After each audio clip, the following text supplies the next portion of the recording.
Mike McCool here in the Royal Examiner studio, and with me today is Tim French. Tim is running for our new Senate District 1 in the Virginia House. So, Tim, welcome to the Royal Examiner. And one of the first questions I always ask people is, why in the world do you want to do this? Well, Mike, I was born and raised right there in Woodstock, Virginia. Mm-hmm. I'm from a large family, very close-knit family. We have a lot of friends there in the community. We farm in several counties. We actually farm some in Frederick County, and we have a custom business that we work with other farmers mm-hmm. in all counties. It cover a lot of acres.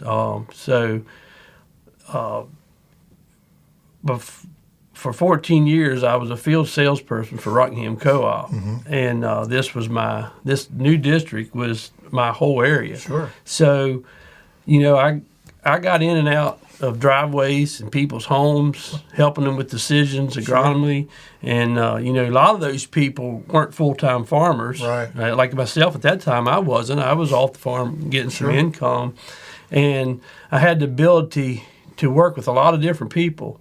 Full-time farmers, businessmen who owned land that needed help with their acreage and stuff like that had agriculture at heart. Mm-hmm. And, I just feel it was my part that I could give back to my community, the place I was born and raised and loved and help. I mean, it was because of this situation, this new district, and making sure that we got a person that cared and loved about the district, right. such as I do myself, and not someone that's, maybe a career politician or has a political future right.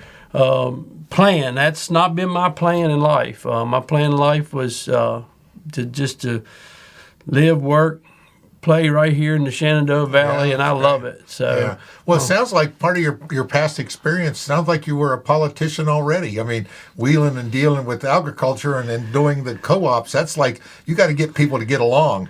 Well, it's interesting. I tell people, I'm the youngest of 9. Well, you're almost a governor at that point, exactly. Right there. Okay, when you take a sister that's 18 years older than you, right. And she came back from college and was there before she got married, and then all the siblings in between, we were farm kids, of course, and our parents did other business. My mom sold real estate, and we have some commercial businesses and rentals and stuff.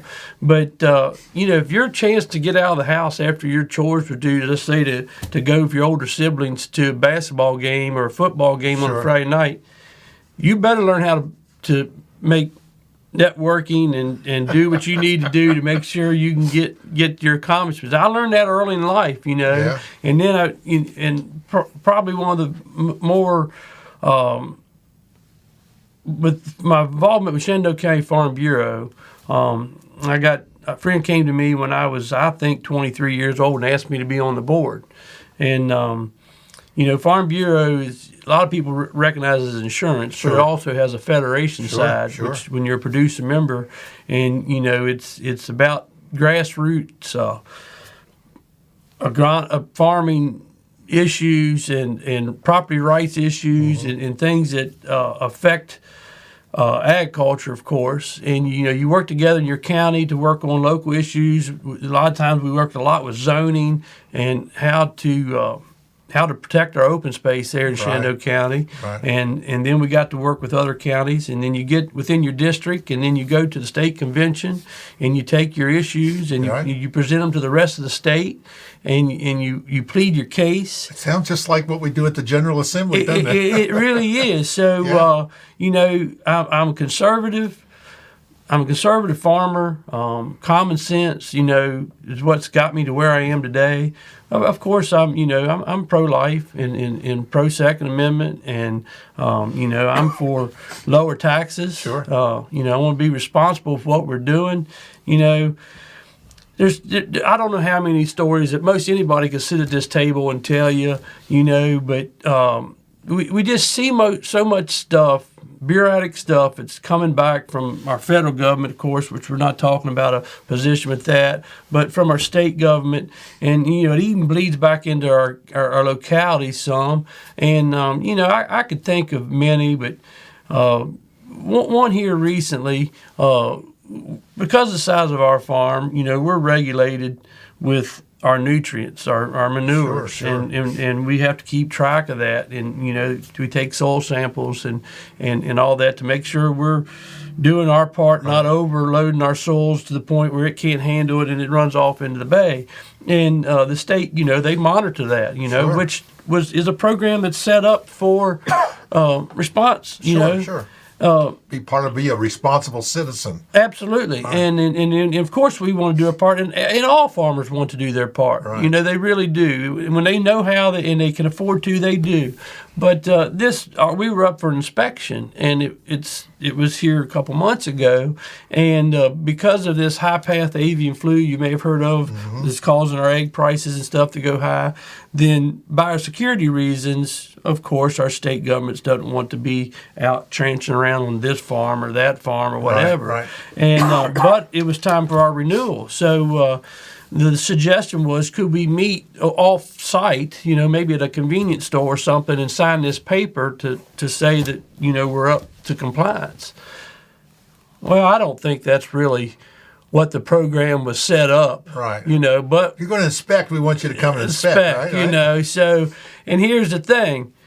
Why didn't they say, all right, we got to prolong this till we can get to where it's safe to visit this farm and see what they are doing is what they say they are doing and things like that, So these are the type of things that we could put in many different sectors of our government, whether it's agriculture-wise or maybe it's even banking with what we got on in the banking world. Maybe those guys didn't get inspected like they were supposed to. They blame it on COVID, right? Oh, right. So, so if we could, make sure that what was intended can get done. That's what I want to try to be able to carry to Richmond. It's one thing to come up with a plan. It's another thing to enact it. Right. I always tell people you have to inspect what you expect. Exactly. That's rule number one in business. Inspect what you expect. I was going to ask you too. If let's say you get elected and you get on down to Richmond, what are some of the things that you have a passion about? Obviously, it's agriculture, but and that's your district. I mean, this District 1 is a lot of agriculture. We don't see it living in the towns, but really, when we get out, probably 80% of our ground is farmers. Seems like. So, of course, you hit it on the head there. It is agriculture. Agriculture is the number one industry in this district. It's the number one industry in the state. Right. And I really like that you acknowledge that it's hard for people to see agriculture. Yeah. Because agriculture, to most people, it comes to their mind as agriculture, just what I do every day. Sure. But, right here in this town, you have a Royal King.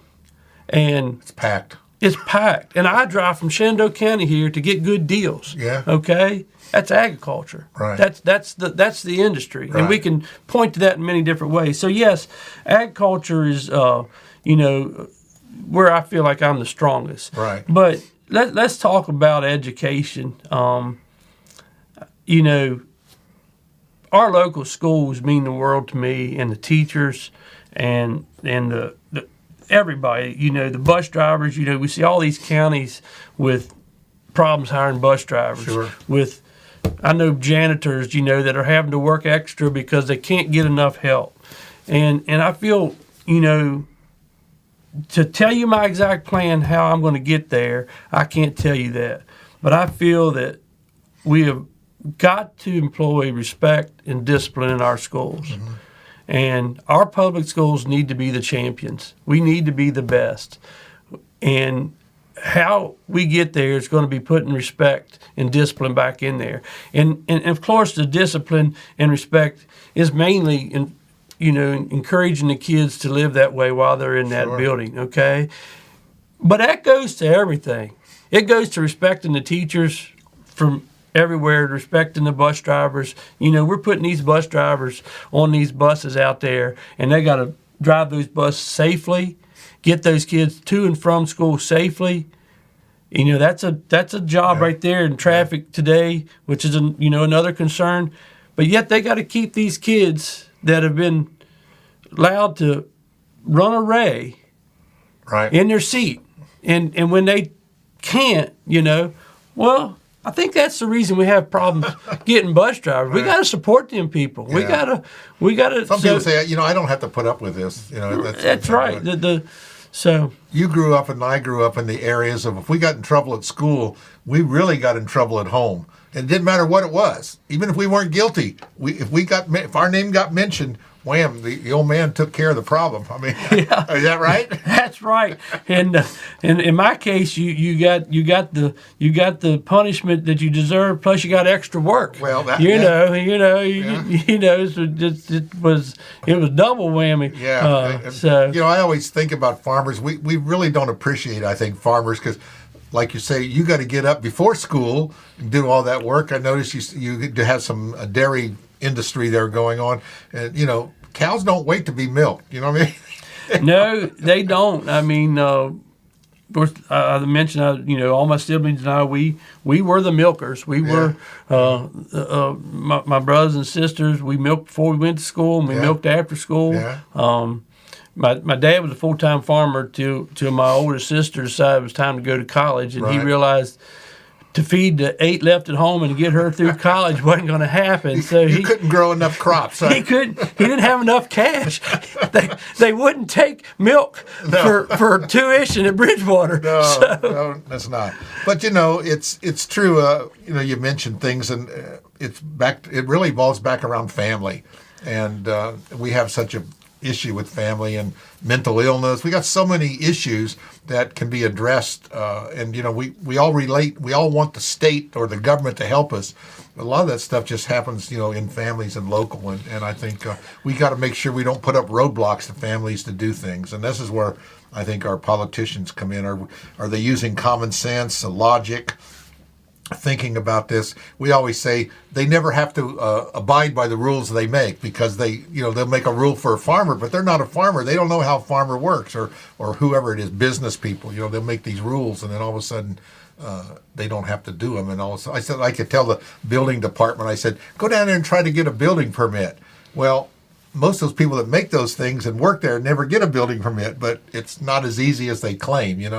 And so I think things like that, we need some fresh blood in the government. I mean, I think in our founding fathers, I don't think they ever envisioned lifelong politicians. I always get the impression, they had a 2-year for our House and 6 years for our senator. Those were our state. You go do your duty, you turn around and go back to work. Go back to your farm.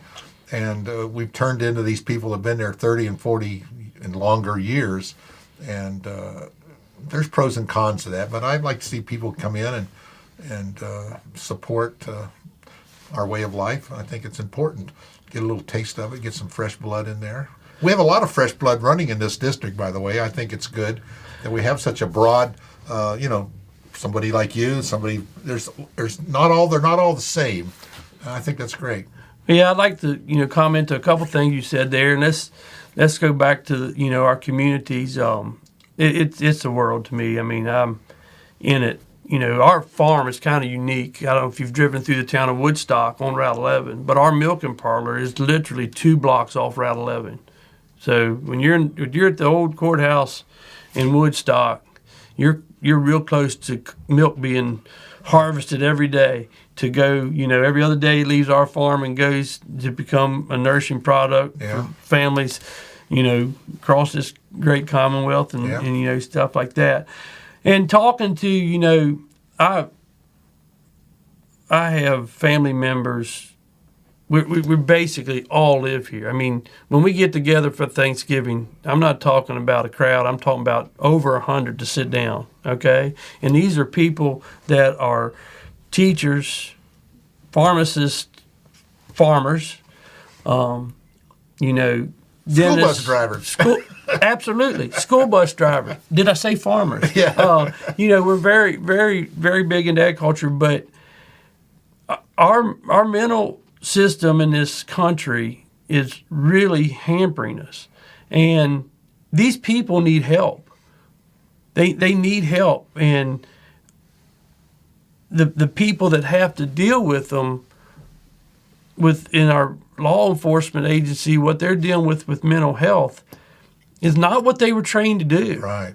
And then it you know, and I talk to different sheriffs and police officers and chiefs, it wrecks their whole schedule because they need to stay with that person till they can get them into the hands of the people. Be hours. That can be hours. Yes. And if it happened to come at the end of their shift, well, they can't stop. Right. They can't make it to their kids' little league game or to go to bed to get up to do their next thing or get to their next shift, and it just wrecks havoc.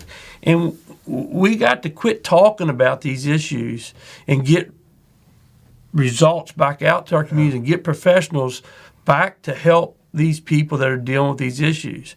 And to me, it really goes back to where we are in our public school system right now, is helping these kids at an age, take care of some of these things instead of, just masking them. Maybe I don't know. I don't want to say what's happening because that's not what I do. I'm a farmer. Sure. Okay. One thing about a farmer, and I tell people this. I read it in an economic magazine one time. It talked about McDonald's franchises, and they said the best people to run a McDonald's is a farmer, and they say that they're the most successful people because they follow a plan. They get up, they know how to plant, they know how to wait for the harvest, they know the kind of things they have to do, and they do it day after day, day after day. They don't try to improve it, they don't try to change it, they just know what works, and they just do it. And I think that's what we're talking about here. Farmers, you can't wait around for the thing to go. If you don't get that seed in the ground on this week, it's too late. And it don't matter what's going on, you've got to do that. Milking the cow, if you don't get them done by 7:30 in the morning, it's too late. Yeah, because you've cut into your next harvest time. Exactly. So everything's planned. So I say that as a positive thing that, and I think it's probably a good thing. I wouldn't criticize a farmer for going into government or into business because I think it's McDonald's loves farmers. Right. That's what you said there about my thing, and so when we get to Richmond, a lot of people want to know what we're going to do. Sure. Well, I'm not some wicked speech writer or presenter. Okay, so my role from this district when I get to Richmond is treat it like I do in life, and I'm going to cultivate, to plant a seed in the beginning, to try to work to harvest something at the end that brings results back to our community, this district, and the state. Sure. We got to work, when you do what I do every day, and I got a job on one side of the fence, and you have a resident or a job on the other side of the fence. We got to make sure we don't offend each other. Sure. But at the end of the day, I got to get my job done and raise my crop and make my living. Sure. And your property is your property. You may be planning to have a wedding there for your daughter, your granddaughter, or your niece or whatever, and I can't be wrecking your plans. As long as we talk and we work together, the outcome's going to be wonderful. That's it. Yeah, you're right. Okay? And that's the way we got to get to Richmond. We got to get this other side. I'm running for Republican. We know where I stand on all these things. I'm common sense, conservative. But we got to get this other side to realize we got to work together. Yeah. And we got to get some results back out here to the people. We got to quit getting hung up because you didn't get your way and pouting. Because when that happens, we're not doing what we're sent there to do. Yeah. You can't legislate without cooperation. I mean, that's just how it is. I've talked to a lot of career politicians and said, until you get to the middle and work together, nothing happens. Right. Yeah, that's what we have to do. Well, Tim, it's great talking to you. We could talk about cows all day long. And it's really a high-tech business now. It's not like it was when you were a kid. It is. We could sit and talk about that. Maybe we'll bring our camera over. You can show us how your milking thing works. It's great. Hey, I'd love to show the world. I mean, that's what we do. food means a lot to me. I think your camera's going to pick up on that a little bit. We put the Oprah filter on. It Okay. gets us nice and slim. You know. Thanks. Again, nice talking to you. Good luck in the election. It's coming up. And we're having a primary. I think that's in June 20th. June Yep, 20th. So, and I think early voting happens in May. So, get out there and keep knocking on doors. And We get your message out there. We plan on being on meet and greet, and we're gonna have a Facebook page, and look us up there. If you see we're gonna be somewhere, please get out and shake our hands and. Let's get a one-on-one. That's where I want to be. I want to be connected. I am connected to this district, and I want to remain connected to this district. All right, appreciate it. Thanks again. Thanks. Thank I you, enjoyed sir. it. Appreciate it.